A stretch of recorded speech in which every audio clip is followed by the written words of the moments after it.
My goal is to establish a cellular model for studying Rett syndrome and eventually use this model as a platform for testing drugs for therapeutic interventions.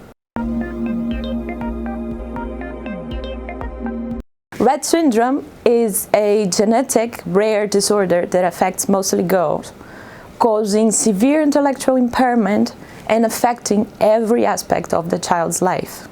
The cause of Rett is related to mutations on MECP2 gene.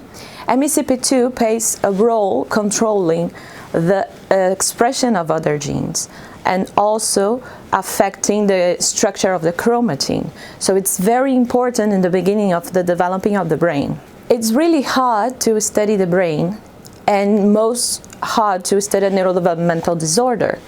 So the idea of my project is to combine two great technologies. On one hand, we have CRISPR-Cas as an editing tool to provide the mechanism for targeting MECP2 and forming the mutations we see in patients. On the other hand, we have the ability to grow progenitors in vitro and then differentiate them into neurons. So by combining those two, we are able to, for one hand, have the mutations seen in patients, and on the other hand, get the neurons being differentiated in vitro to form and establish a model for studying the progression of the disorder. At this stage, what we got is a model of cells lacking proper MECP2.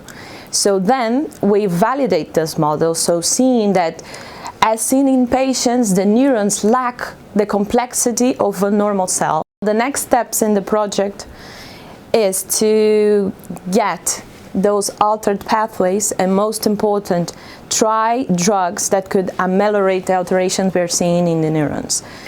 Together, we are unstoppable.